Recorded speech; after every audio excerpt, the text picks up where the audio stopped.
Donc, bonjour à tous et bienvenue à cette session sur les antipsychotiques et merci de nous avoir tous aidés à lancer ce programme. Je suis Nicole Pollack et je suis votre responsable de programme ici à l'EASC et mes pronoms sont elle et, nous avons le plaisir de vous offrir l'interprétation en français. Vous pouvez donc choisir le français en bas de votre écran. Et si vous avez des commentaires ou des questions, veuillez taper tout cela dans le clavardage et nous essaierons de répondre au plus grand nombre de vos questions lors de la session questions-réponses à la fin du webinaire. Si vous avez besoin d'aide à n'importe quel moment du webinaire, vous pouvez contacter notre service d'assistance technique en utilisant la fonction de chat. Cette- Je voudrais commencer par une reconnaissance des terres pour dire que nous nous retrouvons ici sur le terrain de nation de territoire non cédé algonquin à Ottawa. Et donc je reconnais et j'apprécie euh,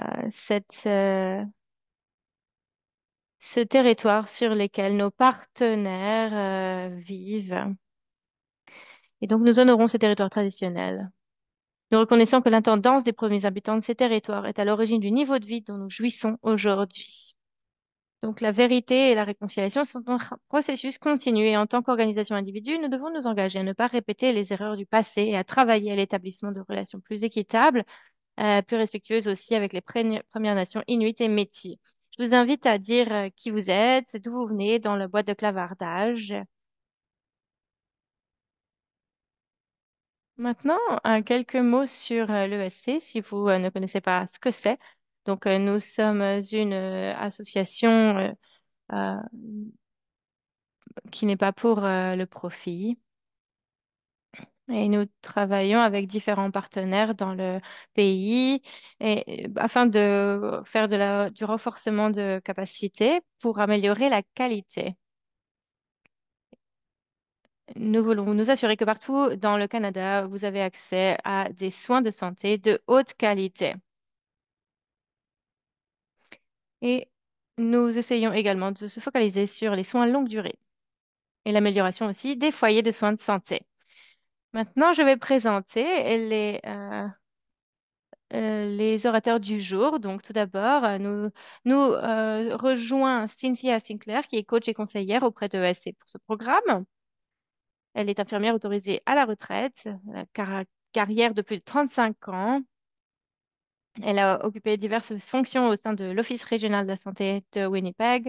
Elle a été directrice des soins d'un foyer de soins longue durée à Winnipeg et un établissement de soins longue durée, pardon, et a été PDG d'une maison d'un foyer aussi en Angleterre. Elle est diplômée du programme de bourse forte de l'ESC, où son projet d'intervention a jeté les bases de futures collaboration de l'UAA dans tout le pays. Grâce à son expertise et son expérience, Cynthia a travaillé sans relâche avec de nombreuses maisons de retraite et organisations pour créer et maintenir des environnements de soins centrés sur la personne qui améliorent donc la vie des résidents. Julie Ware est coach et conseillère auprès de ESC. Avec plus de 20 ans d'expérience en soins infirmiers, Julie est titulaire d'un baccalauréat d'une maîtrise en soins infirmiers de l'Université de Nouveau-Brunswick. Elle a travaillé dans les secteurs de soins aigus et les soins de longue durée aussi. Elle a travaillé beaucoup de temps au niveau provincial avec l'Association des foyers de soins de santé du Nouveau-Brunswick. Et elle a également travaillé à la mise en œuvre de l'Interrail LTCF. Elle est actuellement présidente élue du conseil d'administration de l'IAPC pardon, Canada et infirmière gestionnaire régionale de la lutte contre les infections au niveau du réseau de santé Horizon. Julie continue de travailler avec l'ESC en tant que coach pour plusieurs initiatives et elle est l'une des co-responsables des soins de longue durée pour, pour le Canada. Chelsea Horf Felder est directrice de l'amélioration du système de santé à Healthy Quality BC, où elle met en place des initiatives provinciales de qualité dans les secteurs de la santé mentale, de la toxicomanie et des soins de longue durée. Chelsea est titulaire d'une maîtrise en développement communautaire et d'un certificat d'études supérieures en évaluation de l'Université de Victoria. Elle est également membre de l'International Society of Quality in Healthcare et autour de sa carrière Au cours de sa carrière, Chelsea a pris plaisir à administrer le réseau Patient Voices Network, qui constitue une plateforme importante permettant de mettre en relation des personnes ayant eu une expérience de vie et des partenaires en vue d'améliorer les soins, de mettre à jour la BC Health Quality Matrix et de diriger le forum annuel de la qualité des soins de santé. Elle travaille aussi donc sur ce programme Reimagining LTC, donc réimaginer ou repenser les soins longue durée en Colombie-Britannique, axé sur l'utilisation appropriée des antipsychotiques. Encore une fois, n'hésitez pas à poser des questions dans le clavardage tout au long de cette présentation. Et c'est encore un plaisir de voir toutes vos présentations sur le clavardage déjà. Merci. Donc, les objectifs de ce webinaire d'information sont les suivants. Tout d'abord, vous fournir une vue d'ensemble du programme, d'entendre d'essayer d'apprendre quelles sont les initiatives antérieures, pourquoi ce travail est si important, de passer en revue la procédure d'inscription en ligne et bien sûr, passer du temps pour répondre à vos questions par rapport au programme. Donc, ça s'appelle Sparking Change dans l'utilisation des psychotiques. En fait, voilà, c'est ça, impulser le changement dans l'utilisation des antipsychotiques. C'est un programme d'amélioration de la qualité basé sur les prix qui sera dispensé par l'ESC du novembre 2024 à février 2026. L'inscription en ligne donc débute aujourd'hui. La programmation commencera en janvier. Tout d'abord, l'objectif du programme est d'améliorer l'utilisation appropriée des antipsychotiques grâce à des interventions non pharmacologiques novatrices et à des soins axés sur la personne dans les foyers de soins de longue durée au Canada. Prochaine diapo. Donc, cette approche UAA, c'est une formation des cadres avec une équipe de Winnipeg. C'est donc une alternative qui adresse les causes racines pour ce problème. Et c'est à l'égard des partenaires de soins et des familles, bien sûr. Donc, on vous parlera un peu plus de cette équipe avec Cynthia. Et donc, on veut diffuser cette approche partout dans le Canada. Au cours de la dernière décennie, nous avons aidé des centaines de foyers de soins de longue durée à déprescrire en toute sécurité les antipsychotiques pour les personnes atteintes de démence. Prochaine diapo. Soutien du programme. Si votre équipe vient de commencer seulement sur votre chemin UAA ou bien est-ce que vous voulez commencer votre travail de prescription, ce programme vous aidera à passer à la vitesse supérieure. Donc, tout d'abord, vous aurez donc un coach. Ensuite, vous serez invité pour rencontrer d'autres équipes et d'autres foyers dans le pays et vous pourrez aussi demander des rétroactions pareilles directement à vos coachs ou à d'autres experts. Il y aura une série de 7 prix différents allant de 2 000 à 10 000 $ par foyer et par prix. Il y aura également un webinaire mensuel qui sera organisé pour en savoir plus sur l'approche et les possibilités de récompense. Nous avons des conseillers experts pour nous aider à créer cette boîte à outils qui sera une liste de ressources liées à l'approche de l'UAA de manière conviviale, facile à utiliser. Et enfin, les équipes recevront un bulletin mensuel par courriel afin d'être informées des prix des événements et des opportunités à venir, ainsi que de nouvelles ressources. Ce programme est donc un mélange de collaboration traditionnelle pour l'amélioration de la qualité, mais avec un cadre de récompense financière et permettant donc une plus grande flexibilité où les équipes peuvent choisir dans quelle mesure elles participent aux opportunités d'apprentissage et de récompense en fonction des besoins et de la capacité de leur foyer. Il y aura beaucoup de soutien, comme indiqué, et si votre foyer est prêt et capable d'en tirer parti, eh bien, nous vous souhaiterons la bienvenue dans ce programme. Les exigences en matière de mesures et de rapports sont censées être minimales, significatives et adaptées à votre gestion. Donc, comme pour toute initiative d'amélioration de la qualité, les équipes seront encouragées à collecter et à surveiller les mesures et des données et des métriques. Par rapport au calendrier, ben, eh bien, il y aura des webinaires mensuels, des annonces et autrement des webinaires axés sur le contenu, les thèmes. Et les webinaires de lancement du prix seront réservés aux personnes inscrites au programme et fourniront donc un contexte sur les aspects d'amélioration et de mesure de la qualité de la soumission du prix. Et bien sûr, on vous donnera des détails sur comment soumettre votre candidature pour ce prix. Donc, sur ces webinaires UAA, ils sont ouverts au public, tout le monde peut s'inscrire et ils constituent donc une excellente occasion d'apprendre et d'entendre divers conférenciers et experts en la matière sur la manière d'améliorer cette utilisation appropriée des antipsychotiques. Donc, pour vous donner un aperçu sur ces 7 prix, ils sont disponibles également sur notre site internet. Tout d'abord, il y a les prix Kickstarter qui sont là pour encourager les foyers à s'inscrire rapidement au programme, à nous rejoindre pour l'ensemble du parcours et simplement voilà pour pour démarrer votre initiative UAA. Donc chaque site va recevoir un bulletin de participation au tirage au sort lors de l'inscription et les bulletins de participation seront reportés au deuxième tirage au sort s'ils ne sont pas sélectionnés lors du premier tour. Pour les prix PCC et sécurité du personnel, il s'agit davantage d'une soumission qualitative et narrative. Donc, tant que vous répondez aux exigences minimales, vous serez inscrit au tirage au sort.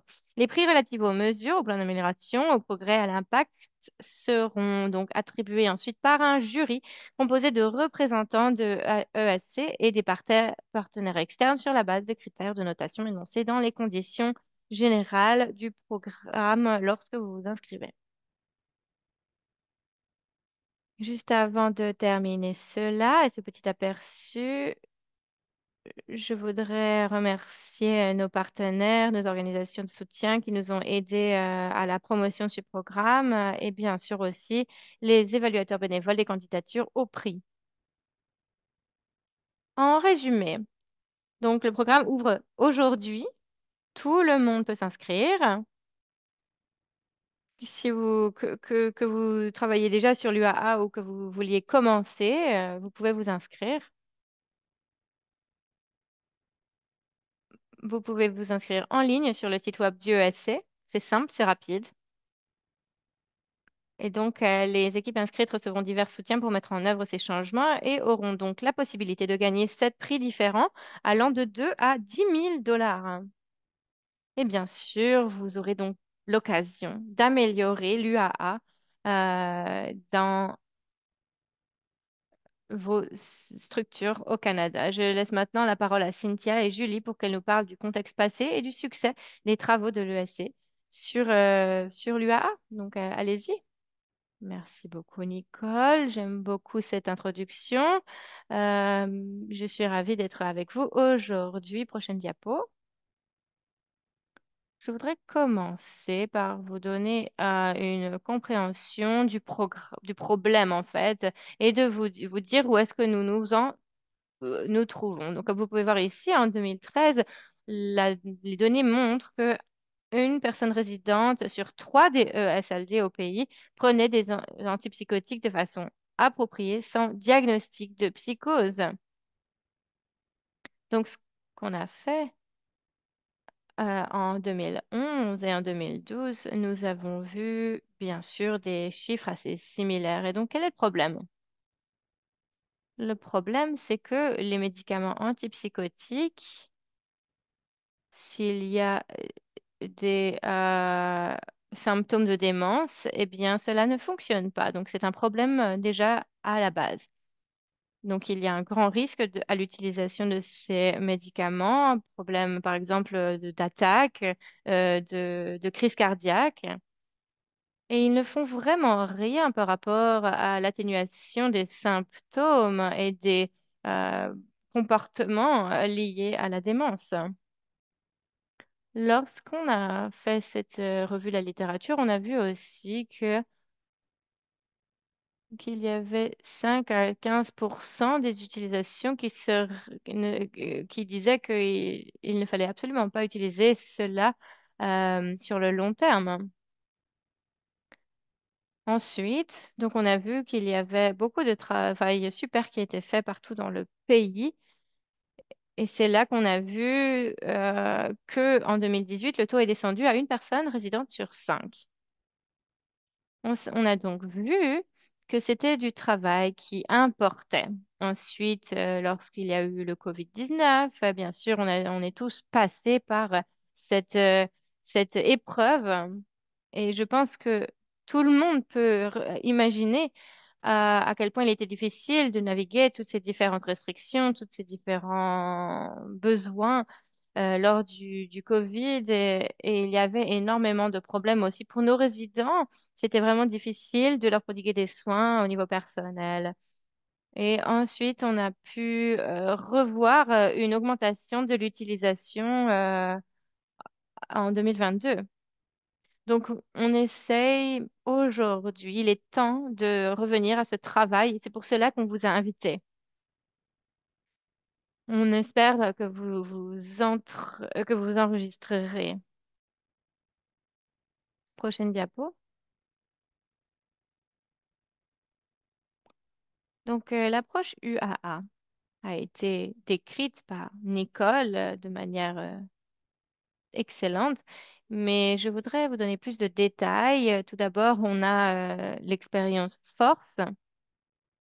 Donc en 2011-2012, avec Joanne, lorsqu'on faisait ce programme d'amélioration, on avait vu ces chiffres similaires. Et ce qu'on avait vu à Winnipeg sur les 39 foyers, c'est que donc il y avait l'utilisation de 10 à 15%.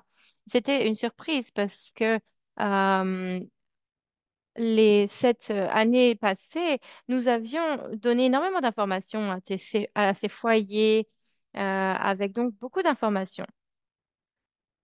Et Pieces, c'est un modèle que nous utilisions. Et donc, on avait l'impression que les chiffres n'avaient donc pas beaucoup du tout changé malgré nos activités. Et donc, lorsqu'on a regardé cela, on s'est dit, mais pourquoi, hein? Est-ce qu'on a découvert? C'est que tout d'abord, les personnes ne se trouvaient pas soutenues lorsqu'ils rentraient chez eux. Ils ne savaient pas où commencer. Ils n'avaient pas le soutien de l'institution. Donc, en fait, souvent, même si on a les connaissances, cela ne veut pas forcément dire que nous allons faire cela et le passer dans l'expérience. Et donc, c'est pour cela que nous avons décidé de créer un programme. Et donc, il y a les 5 piliers qui incluent la collecte de données afin de s'assurer que votre projet, votre organisation met en place ces programmes et les transforme en un projet réel. Donc, vous avez beaucoup de ressources, trouvez aussi des programmes vraiment individualisés et propres à chaque patient. Donc, en fait, ici, toute l'équipe utilise ses connaissances. On fait également venir les membres de la famille afin d'avoir un plan de soins qui soit personnalisé et spécifique à cette personne. Et on essaye donc de déprescrire cette manière systématique de prescrire les antipsychotiques. En 6 mois, nous avons réussi à enlever, à réduire ce taux de prescription à 27%, de 27% avec les équipes d'administration des organisations. Et peut-être aussi qu'il y a plein de cas où nous avions juste réduit les doses, mais nous n'avions pas compté cela. Et donc, c'était très positif. Pour tous nos sites et pour tous les employés, on a vu que c'était un programme qui fonctionnait bien. Donc, on a essayé de chercher d'autres partenaires pour que ce soit un format plus collaboratif.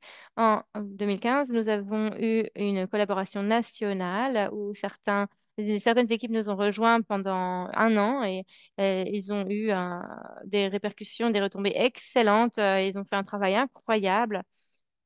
Il y a des comités collaboratifs virtuels aussi que nous continuons de faire.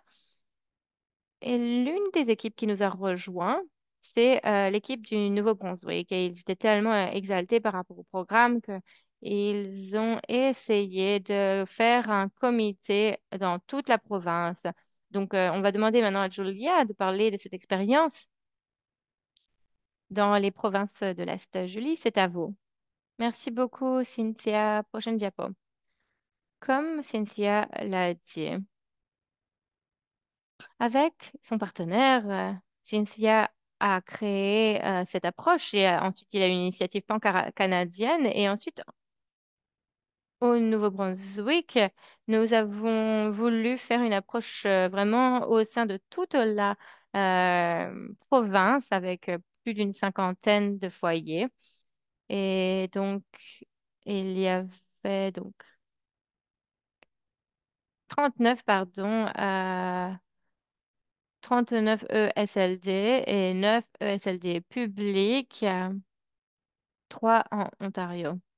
Et Diane nous écoute et ils ont fait un travail incroyable au Québec avec 313 CHSLD et ESLD publics au Québec. Ce que nous avons vu, les résultats ici sont à droite. Donc, on a vu un arrêt ou une réduction sécuritaire des antipsychotiques chez plus de 50% des participants. Ça a été un résultat vraiment incroyable parce que malgré les défis, malgré le contexte, le scénario, ils ont tous vu près de 50% de réduction de ces prescriptions par rapport à ces personnes. Ces résultats, ce qu'on a également vu, c'est que par rapport à ces personnes qui avaient vu cette réduction des prescriptions, il n'y avait aucune augmentation des comportements réactifs. Il y a des histoires de résidents qu'on a entendues qui vous feraient fondre tellement il y a eu des résultats positifs, il y avait moins de chutes et cela a juste simplement amélioré leur qualité de vie. Et donc, le personnel, peut-être, n'avait pas vu la valeur d'impliquer les familles des patients dans cette planification des soins. Et donc, nous avons vu aussi vraiment un changement structurel de la prodiguation de soins en général dans les foyers. Donc, voici un graphique. Il a été créé parce que nous avons vu qu'il y avait différentes organisations, une synergie de personnes qui venaient de différents endroits, différentes euh, professions. Et lorsqu'on entend simplement le titre, nous, on arrivait avec cette approche de l'utilisation appropriée des antipsychotiques. Et en fait, lorsqu'on entend ce titre, on se dit que c'est vraiment simplement une question de médicaments. Mais c'est beaucoup plus que ça. Donc, on a créé ce graphique pour vraiment décrire le modèle, en fait, que nous appliquons lorsque nous essayons eh bien, de faire comprendre cette approche au sein et auprès, pardon, des organisations avec lesquelles nous travaillons. Donc, il s'agit de parler avec la famille, il s'agit de faire du suivi. Et il faut bien sûr qu'il y ait le résident au centre de l'approche. C'est-à-dire que s'il n'est pas au centre, on ne le fait pas pour les bonnes raisons. Donc, on part en bas. En bas, il y a améliorer les soins et services de soutien. Donc, comprendre ce qui est en train de se passer simplement avec ce résident, s'il y a des comportements s'il y a une frustration, parce qu'il y a des changements, peut-être parce qu'ils ont besoin de certaines choses qu'ils ne reçoivent pas. Donc, il faut qu'ils comprennent quels soins de soutien nous avons disponibles pour eux et améliorer cela pour, eh bien sûr, répondre aux besoins, aux attentes de ce résident. Donc, ensuite, on adopte une approche d'équipe. Toutes les personnes qui sont en contact avec ce résident ont leur mot à dire. Donc, on le fait via les expériences de chacun, que ce soit la personne qui s'occupe de faire le ménage, la famille, l'infirmier, l'infirmière, le médecin. Tout le monde se dit, voilà, parle pour savoir ce qui s'est bien passé, ce qui s'est mal passé et les leçons apprises. En haut, la déprescription. Il y a beaucoup d'outils de déprescription prescription, oui, pardon, qui sont disponibles. Et donc, il est vraiment difficile de savoir ce qui est approprié ou non pour quelqu'un. Donc, ce que j'adore avec l'approche ESC, c'est qu'ils disent, les institutions, pardon, disent est-ce que ça fonctionne, est-ce que ça ne fonctionne pas? Euh, et en fait, on veut simplement savoir ce qui fonctionne, ce qui ne fonctionne pas. Ici, recueillir les données, en faire le suivi est absolument intégral ou crucial dans cette approche. Il faut savoir d'où on part et où on veut arriver. Cela fait partie des petits détails qui font toute la différence. On vous aidera à cela en tant que coach. Et bien sûr, effectuer l'examen des médicaments. Dans beaucoup de provinces, au Nouveau-Brunswick, c'est une obligation. Mais je voudrais dire que avant le UAA, il y a beaucoup de foyers au Nouveau-Brunswick qui disaient que c'était leur expérience. Avant l'UAA, c'était simplement une case à cocher. Grâce à l'UAA et après, grâce à ce programme, ils avaient des discussions beaucoup plus riches parce qu'ils comprenaient l'importance que tout le monde soit d'accord. Voilà le graphique, voilà euh, l'approche et on a hâte de vous avoir parmi nous. Voilà, on peut continuer avec les diapos.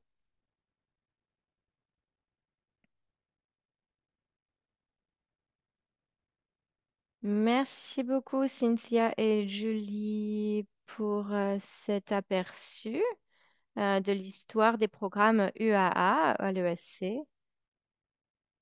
et le FCASS avant. C'était un programme vraiment intéressant. Et donc, on va maintenant redonner la parole à Chelsea pour qu'elle nous explique comment Health Quality BC s'est associé à ESC pour soutenir l'UAA en Colombie-Britannique. Chelsea? Oui, merci. Merci beaucoup pour cet aperçu. C'était vraiment très utile. Donc, bonjour à tous. Je suis Chelsea et je me trouve dans un territoire non cédé des nations, Musqueam, Squamish, Tsleil-Waututh, où se situe mon bureau principal. Regardez comme c'est beau. Comme Nicole l'a dit, je travaille pour Health Quality BC et je travaille et je collabore avec l'ESC depuis 2020 dans toute la variété des programmes qu'ils offrent. Aussi pour donc le programme de repenser les soins de santé de l'année dernière. Donc, nous voulons améliorer les programmes de coaching. Et nous sommes vraiment ravis d'être partenaires encore une fois cette année par rapport à ce programme de l'UAA. On apprécie beaucoup le temps, l'opportunité de vous parler aujourd'hui qui m'est donnée par les organisatrices de ce webinaire. Pour ici, donc les foyers en CB. On va vous parler de ce programme de repenser les SLD en CB. Et je voudrais vous partager ce que nous avons fait depuis que le programme a terminé et ce qui s'est passé pour, par rapport aux lauréats du soin du programme UAA. Donc, nous priorisons le travail EAA pour la plupart des foyers qui se sont inscrits l'année dernière en CB. Il y en avait plus d'une centaine et on a pu travailler avec 78 établissements dans l'utilisation appropriée des antipsychotiques. Et donc, nous avons travaillé aussi étroitement avec les autorités de santé ainsi que des groupes consultatifs. Ici, voici quelques résultats pour les 78 foyers qui ont participé au programme. Pour beaucoup, ils ont réussi à baisser donc cette prescription des antipsychotiques. Il y avait une variation au sein de ce groupe et donc les 70 plus foyers avaient également le plus de problèmes par rapport à cet indicateur. Il y avait bien sûr des réductions de plus de 30% pour certains foyers et il y en a qui sont un peu plus stables. Donc, on va dire que en gros, il y a une baisse et cela est est une manière qui nous fait continuer nos efforts. Donc, on continue de prioriser ce travail. Et comme vous tous aujourd'hui, c'est vraiment important que vous soyez là. Merci beaucoup de revenir tous à ce qui est important. Donc, quelques apprentissages par rapport à l'année qu'on a récupérée de l'année dernière. On sait que souvent les personnes savent ce qui est important. Souvent, ce n'est pas un problème d'information, mais c'est plutôt un problème de structure. L'année dernière, les personnes qui ont le plus grand succès, c'était lorsqu'il y avait du soutien interne pour ce travail et aussi du leadership. Très important pour prioriser cela. Aussi pour des approches transversales, pour pouvoir avancer bien le projet. Il fallait aussi y avoir des approches vraiment pratiques pour améliorer aussi l'engagement des programmes étudiants, des approches vraiment créatives en fait, qui n'étaient pas basées sur la pharmacologie, donc en apportant des éléments de réalité virtuelle par exemple. Il y avait aussi donc cette approche de soins interdisciplinaires et transversales à bénéficier d'une équipe de soutien comportemental par exemple. Donc, il s'agit de leur donner les moyens de le faire, en fait. Donc, ce qu'on a vraiment tiré du programme de l'année dernière et des autres programmes, c'est que ce n'est pas juste quelque chose qu'on a sur le côté. Les foyers ont besoin d'impliquer cela à l'intérieur de leur propre système et propre méthodologie. Et donc, cela ne peut pas simplement avoir une date butoir et puis arrêter nos efforts ensuite. Il est important que ce soit pérenne. Prochaine diapo. Ah, j'ai l'impression que vous lisez dans mes pensées. Donc, depuis la fin du programme de repenser les soins de santé, on a décidé de récupérer les meilleurs apprentissages et on voudrait essayer d'améliorer, de simplifier la manière dont nous partageons ces informations avec les différentes organisations, parce qu'on sait qu'il y a énormément d'informations et vous avez beaucoup de travail. Et donc, on sait aussi qu'il y a énormément de ressources dans le pays. Donc, cela peut être difficile pour vous tous ou pour les foyers de savoir où commencer, de savoir quelles ressources, quelles stratégies, où est-ce qu'on pourrait commencer pour faire des améliorations, tout simplement. Donc, nous sommes en train de créer un nouveau kit afin de soutenir les foyers qui ont ces problèmes.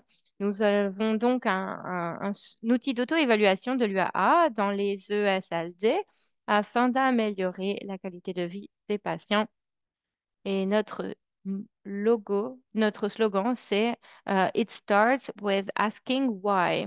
C'est-à-dire qu'on commence en demandant pourquoi.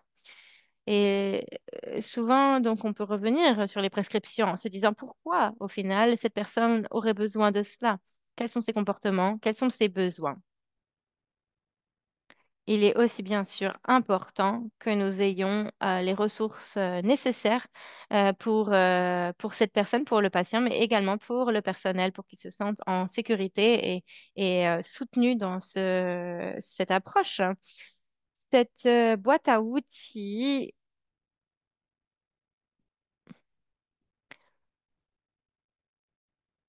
permet donc d'offrir des recommandations sur l'utilisation des médicaments.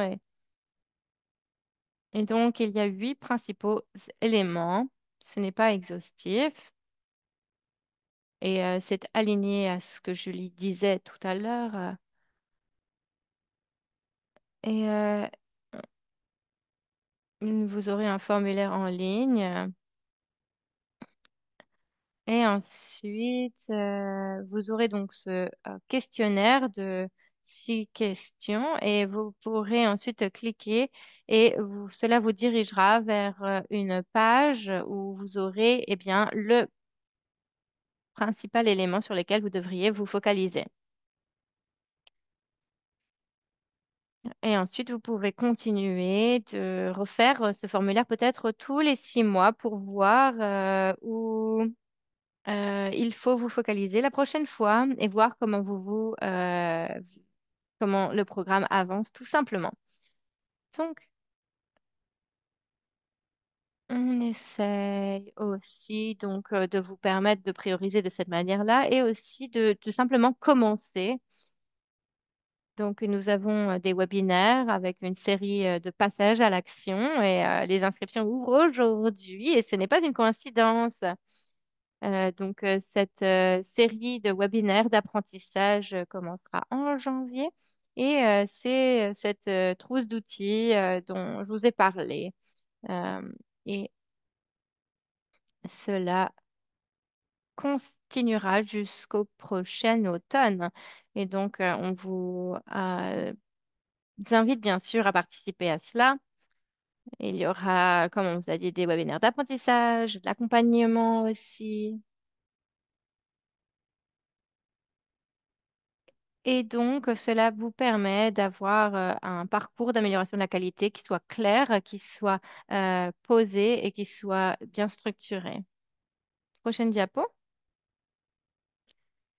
Donc, par rapport à nos organisations, nous avons combiné les forces pour soutenir le programme HQBC. Et donc, cela vous permet de simplifier vos actions pour les programmes. Et donc, si vous vous inscrivez à la série d'actions, cela vous permet de vous inscrire aussi pour le programme de récompense ESC dont on entendra plus parler aujourd'hui. Ainsi, votre inscription est simplifiée. Euh, on vous donnera aussi un code qui vous permettra de participer au prix et aux récompenses. Et on vous donnera aussi l'accompagnement directement pour que ce soit vraiment le plus simple possible pour vous. Donc c'est vraiment incroyable c'est une opportunité incroyable pour vous tous. Ce programme de récompense est également incroyable pour obtenir un peu plus d'aide par rapport aux choses sur lesquelles vous vous focalisez déjà. Donc voilà, c'est la fin. Je voulais vous remercier pour votre attention. Je vais redonner la parole à Nicole et bien sûr, je suis ravie de répondre à vos questions si vous en avez. Merci beaucoup, Chelsea. Et c'est donc une journée de co-lancement. Co-lancement. Donc, vous pouvez directement vous inscrire.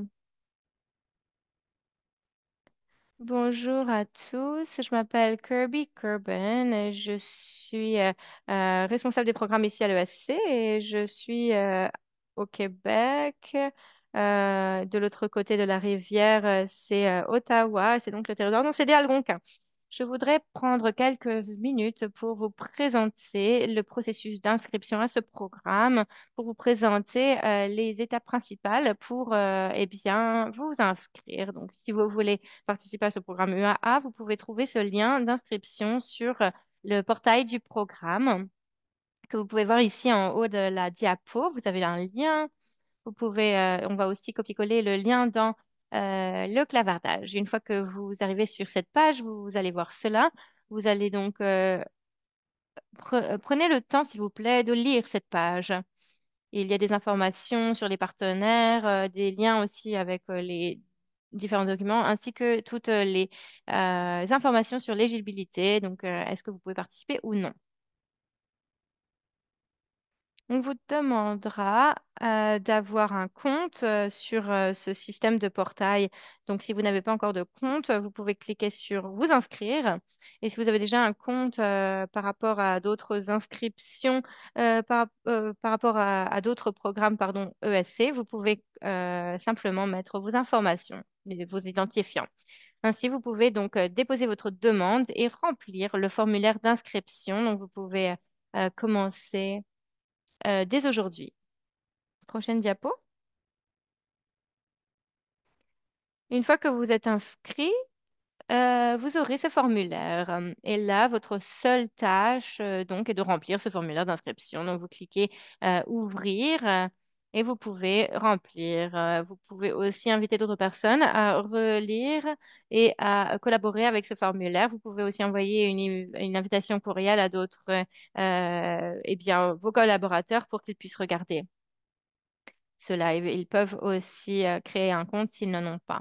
Ce n'est pas seulement pour inscrire ici, c'est également pour vous inscrire à toutes les opportunités de récompense et de prix pendant toute la durée du programme.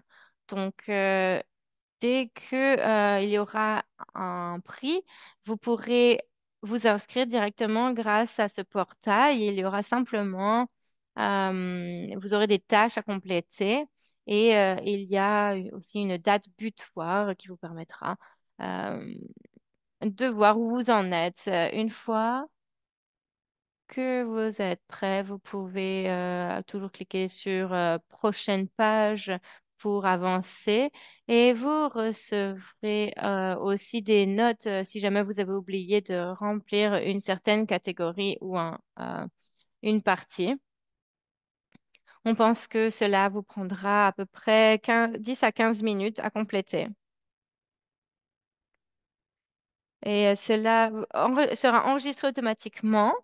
Et donc, vous pouvez continuer à travailler dessus quand vous voulez. Une fois que vous arrivez sur la dernière page du formulaire, cliquez sur Compléter et cela vous permettra de retourner à votre tableau de bord où vous pourrez donc relire votre formulaire ou bien l'envoyer. Donc, n'envoyez rien avant d'être vraiment sûr que tout est final, tout est terminé, parce que avant, et sinon, il ne peut pas être édité. Une fois que, il est envoyé ou complété, vous aurez un reçu par email, par courriel, et lorsque votre inscription, a été relue par les organisateurs, vous aurez un email, un courriel avec votre statut dans le programme. Vous obtiendrez aussi d'autres informations sur le programme ainsi que les activités qui vont bientôt arriver. Il est important de noter qu'il y a un maximum de 500, 500 équipes en tout et 75 équipes par territoire maximum. Donc, veuillez vous inscrire le plus tôt possible pour que vous puissiez avoir toutes vos chances. Cela vous permettra aussi, cela permettra à vos équipes d'obtenir tout le soutien, toute l'assistance ainsi que toutes les opportunités du programme. Si vous n'êtes euh, la date butoir pour vous inscrire, s'il n'y a pas les maximums qui sont atteints, eh bien, sera le 1er octobre 2025. Si vous en avez un problème technique, on vous donnera bien sûr de l'aide si vous nous posez la question. Je vais maintenant rendre la parole à Nicole pour la question-réponse.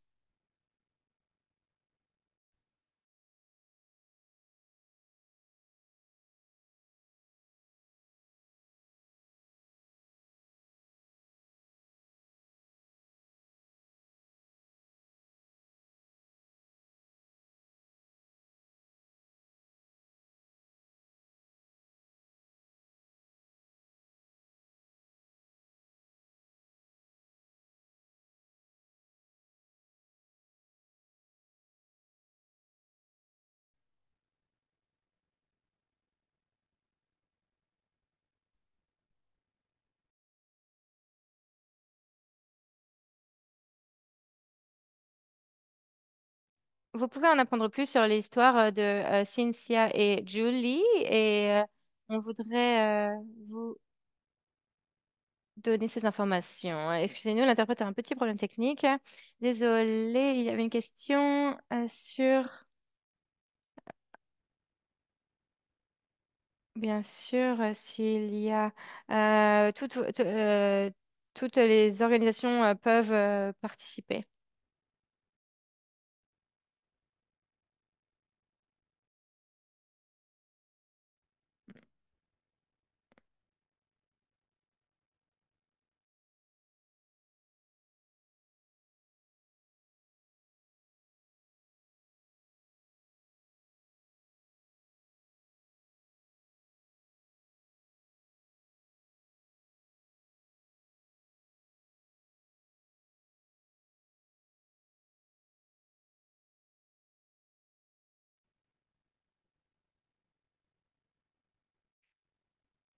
Bien sûr, nous pouvons continuer à travailler avec la définition de Kai-Hai pour s'assurer qu'on parle la même langue ou l'ICIS. Donc,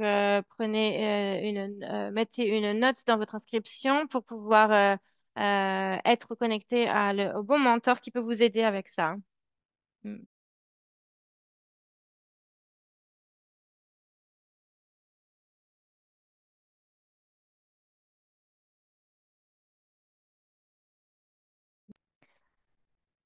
Je, je vais peut-être mettre toutes les questions pour l'ABC ensemble. Est-ce qu'il y a des récompenses, des prix pour les personnes qui ont participé l'année dernière? Est-ce qu'ils peuvent travailler? Est-ce qu'ils peuvent participer? Eh bien, c'est aussi, il y a une différente structure. Il y a c'est basé sur des récompenses cette fois. Et donc, il n'y a pas à nous rendre de compte en termes financiers. C'est vraiment pour vous.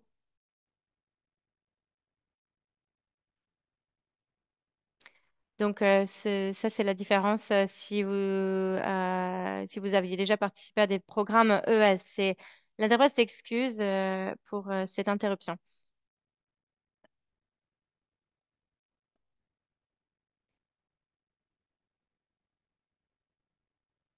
La réponse est oui. Tout le monde peut rejoindre, s'inscrire.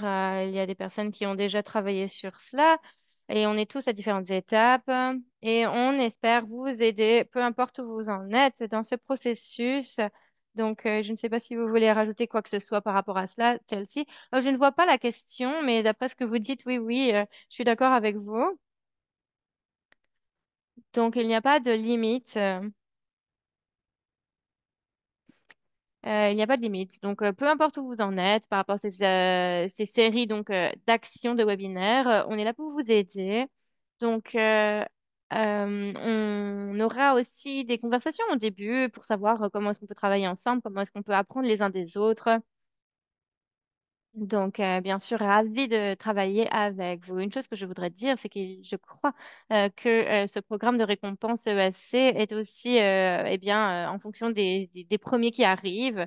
Donc, il est important de s'inscrire le plus vite possible.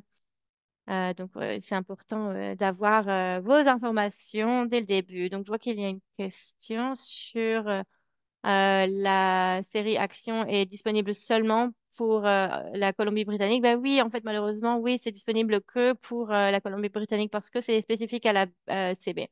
Et donc, puisque nous avons du soutien direct de mentors, eh bien, c'est pour cela que c'est limité comme ça. Mais bien sûr, si vous êtes sélectionné, si vous êtes situé pardon, dans une autre province, bien sûr, nous sommes sûrs que vous aurez aussi accès à d'énormément des mentors vraiment géniaux et excellents.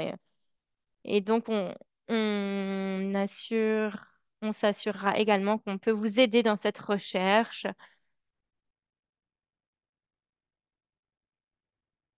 et tout cela sera inclus dans le programme ESC. Afin d'être très clair, c'est un programme pan-canadien en BC. Il y a certains programmes qui sont spécifiques à la l'ABC, mais autrement, il y a énormément de ressources aussi disponibles sur les sites Internet ou sur Internet. Donc, c'est la première étape, ça, de s'inscrire.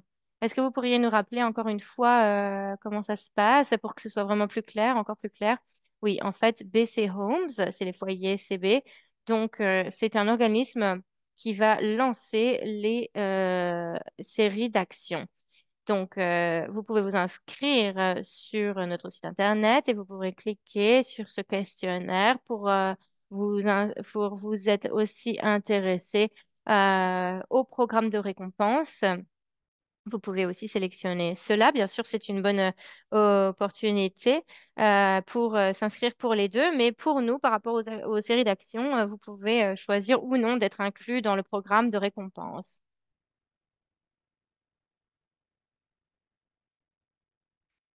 Et donc, voilà, je pense que c'est vraiment important de coordonner tout cela parce qu'il y a énormément d'organisations. Il y a plus d'une douzaine d'organisations qui travaillent sur ce problème, en fait. Donc, c'est vraiment important de s'aligner, d'aligner nos efforts.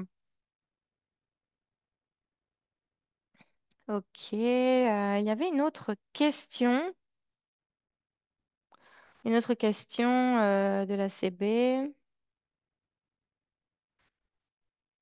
Des questions sur l'enregistrement, l'inscription.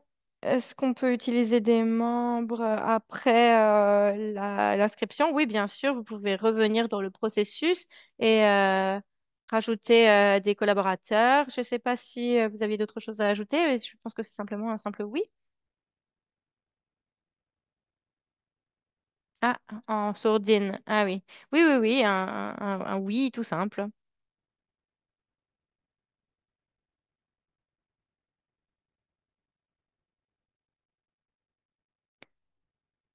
À mesure que vous regardez sur les questions, je voudrais rajouter qu'il y a une chose qui est remontée de certaines discussions. C'est par rapport aux récompenses. C'est une autre initiative, un autre défi qui est vraiment unique en fait. Enfin, moi, je n'ai jamais fait partie d'un programme de ce type. En fait, la récompense est vraiment une récompense. Vous pouvez choisir de vous inscrire à certaines récompenses ou non par rapport à ce qui se passe chez vous, par rapport à votre capacité. Et c'est la même chose pour les coachings et les webinaires. Donc, par rapport à BC Homes, et Kirby a dit aussi que les autres foyers aussi vont pouvoir eh bien, s'inscrire. Donc, vous aurez accès à des webinaires, à des coachs. Et tout cela est aussi optionnel, en fait, et facultatif. Parce que c'est une approche plus personnalisée. On ne veut pas vous donner trop d'informations. Par contre, en tant que coach, on peut bien sûr eh bien, être très, très présent, mais il faut que vous nous invitiez. Il faut que vous ayez besoin de nous. Donc, il est important de continuer de soutenir. C'est important pour nous de vous soutenir, peu importe où vous en êtes dans, dans ce programme et dans ce projet. Merci beaucoup pour cela. D'autres petites questions pour le Québec et Opus?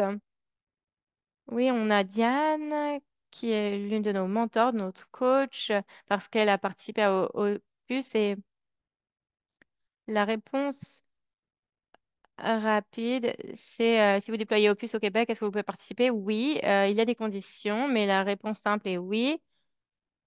L'important, c'est que vous suivez les directives directement et de manière prioritaire dans vos provinces. Et ensuite, voilà, il y a des autres opportunités qui sont en alignement avec cela. Oui, bien sûr, on ne va pas vous demander de changer votre processus. Il faut que ce soit aligné avec le travail que vous faites déjà pour que pour qu'il y ait ces opportunités, pour que ces opportunités de récompense soient alignées et soient cohérentes. Est-ce qu'il y a des coûts? Non, il n'y a pas de coût lié à la participation. Julie, Cynthia, est-ce qu'il y a des questions liées à la mise en place de changements par rapport à l'approche UAA? Est-ce qu'il y a des coûts associés? En fait, tous les coûts qui pourraient qu'on pourrait observer. En fait, cela dépend de votre stratégie. Par exemple, à la formation, eh bien, dans ces cas-là, il y a certaines ressources qui pourraient peut-être coûter un peu d'argent et cela dépend vraiment de votre stratégie et de votre décision. Cynthia? Oui, peut-être qu'il y a aussi plus de salaire à verser par rapport à l'approvisionnement. Oh, ça dépend en fait de votre mise en œuvre du programme. Je sais qu'il y a des équipes qui mettent à disposition des boîtes d'activités. Et dans ces cas-là, il y avait certains petits coûts associés. Donc, cela dépend vraiment de votre stratégie. Et merci à vous deux. Une dernière question. Est-ce que la participation est par foyer ou en regroupement? Eh bien, c'est par foyer, mais en général, il y en a un foyer et il n'y a pas un foyer par organisation ou un foyer par réseau. Et donc, c'est juste que chaque foyer doit s'inscrire individuellement. Et vous pourrez tout lire sur le site internet ainsi que dans nos conditions générales. Une autre question par rapport à l'opus qui est intéressante. Excusez-nous, l'interprète n'a pas pu voir la question. Oui, les activités, les webinaires seront bien sûr bénéfiques aux personnes qui en ont besoin et, et vous pourrez aussi choisir les différentes opportunités pour être inscrit au sein du programme de récompense. Une bonne question. Est-ce que ce programme est important pour les foyers de soins long terme pour des personnes qui ont quasiment toutes des diagnostics liés à la santé mentale? Oui, ben, c'était intéressant. Je crois qu'il y avait une question dans le clavardage sur cela aussi. En fait, il y a une définition. Oui, Cynthia, par rapport à ces résidents complexes qui ont déjà un diagnostic lié aux santé mentale, qui est approprié à l'utilisation d'antipsychotiques, cela ne veut pas dire que vous allez enlever leurs médicaments. Peut-être que vous allez simplement changer la manière dont vous les donnez. Mais en fait, ce programme vous pousse à regarder les soins vraiment axés spécifiquement sur une personne. Donc, en fait, je pense qu'il y a tout à fait de la valeur à participer quand même, même pour ces foyers qui ont il y a des personnes qui ont ces diagnostics complexes. Oui, tout à fait. Et ici, on est toujours en train de parler de l'utilisation inappropriée des antipsychotiques. Et en fait, toutes les utilisations ne sont pas inappropriées. On revient toujours au pourquoi. On se demande, est-ce que ce médicament fonctionne bien pour cette personne? Eh bien, bravo. C'est simplement que le diagnostic a été bien fait et donc on revient toujours au pourquoi. Combien de temps est-ce qu'ils prennent ce médicament? Depuis combien de temps? Est-ce que ils ont des comportements qui présentent que ce ne serait pas approprié, etc. Oui, exactement, Julie. Donc en fait, souvent. Il y a des personnes qui ont ces médicaments, qui doivent les prendre, et personne, en fait, n'a l'impression de se souvenir pourquoi. Et donc, voilà, c'est vraiment en fonction des individus et de leurs besoins. Il s'agit de revenir à cela. Une dernière petite question, peut-être avant de terminer.